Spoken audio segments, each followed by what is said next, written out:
Hello students, welcome to Nirachal Polytechnic. Myself Amrendra Mishra from Mechanical Engineering Department. My subject is Strength of Material.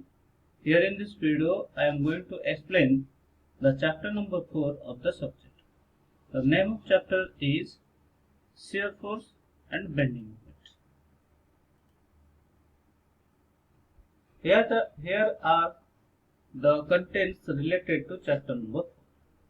In this chapter, we are going to study about the types of beam, types of load, concept of shear force and bending moment, shear force diagram, bending moment diagram, or different types of beams subjected to point loads, UDL, and uniformly varying load, the concept of maximum bending moment, where it is acts, also for the concept of point of control fixture as in case of overhanging beam, and to determine the position of the point of control fixture.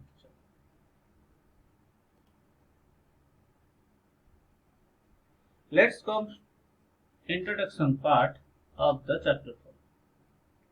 In our daily life, we are going to see small bridges, flyovers.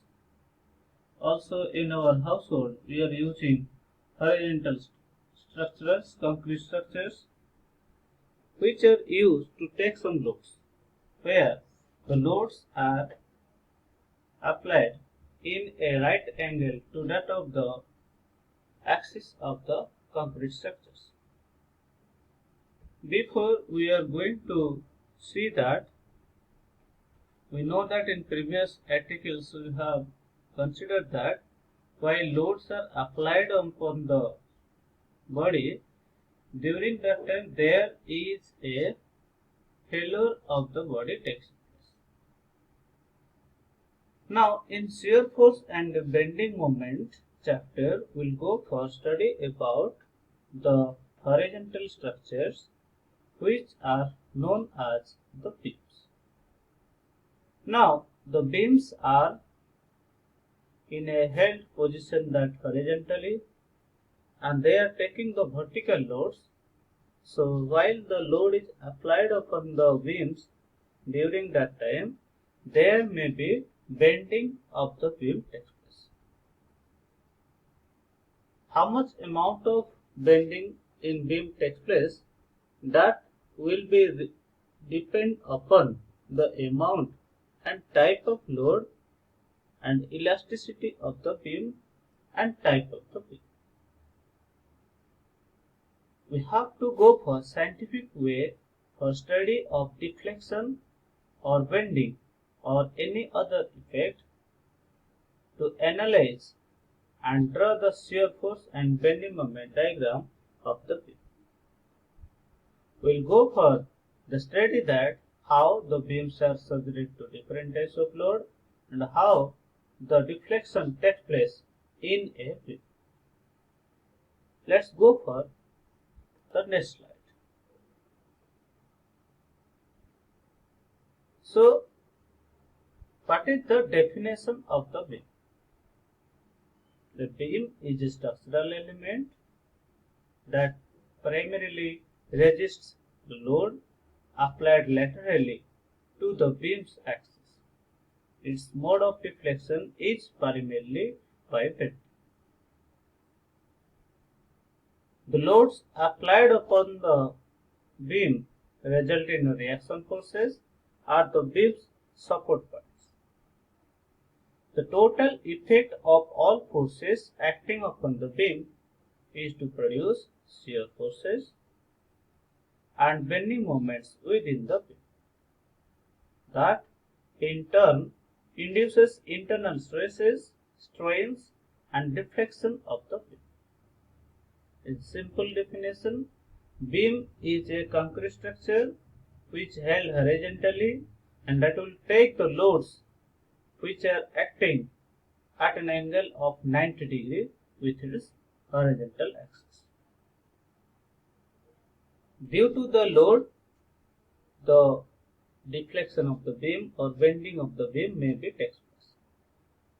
Now, we'll go for study about that. What are the types of beam? We are having, there are basically 4 types of beams. One is cantilever beam, simply supported beam, continuous beam, fixed beam, and a special type of simply supported beam as overhanging beam. Now we will go for in detail about different types of beam. First of all, cantilever beam. In case of cantilever beam, we will find that the beam whose one end is free and other end is fixed, and the loads are applied upon the free ends of the beam. Then fixed beam. Fixed beam means what? If the two ends of the beam are fixed, then it is known as a fixed beam. Simply supported beam. If the two ends of the beam are simply supported, means if the beam is resting upon the two supports at its both ends, then that is known as a simply supported beam. Continuous beam. If the beam throughout its length it is supported by a number of supports, then that is known as a continuous beam. Overhanging beam. It is a special case of simply supported beam where some part of the beam is after the support of the beam, and the portion of beam beyond the support are known as a overhang portions, and due to that case we are calling it that overhanging beam.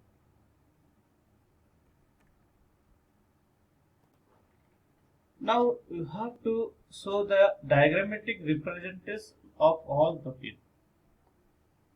As I told you, cantilever beam has one end fixed, other end free. This is the free end, this is the fixed. In case of simply supported beam, we are having two types of support. One is your pin support, another is your roller support, and the beam is simply resting upon the supports. Overhanging beam means these are the roller supports provided with the beam. Beyond the supports, in the left support and right support, some length of the beam is after the supports, and this portion of beam is known as an overhang, and due to this overhanging portion it is known as overhanging beam. What is continuous beam? As shown in the figure, we are having different types of roller supports and your pin support. There are 4 numbers of supports are provided throughout the length of the beam. Hence it is known as a continuous beam.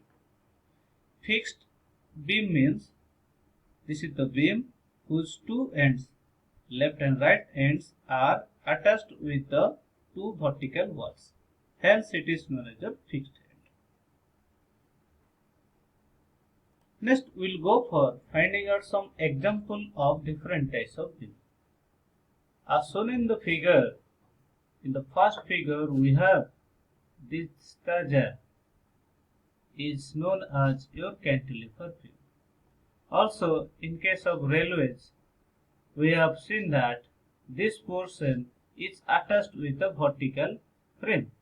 Now this horizontal portion where one end is fixed, other end is free, and this is a case of cantilever beam.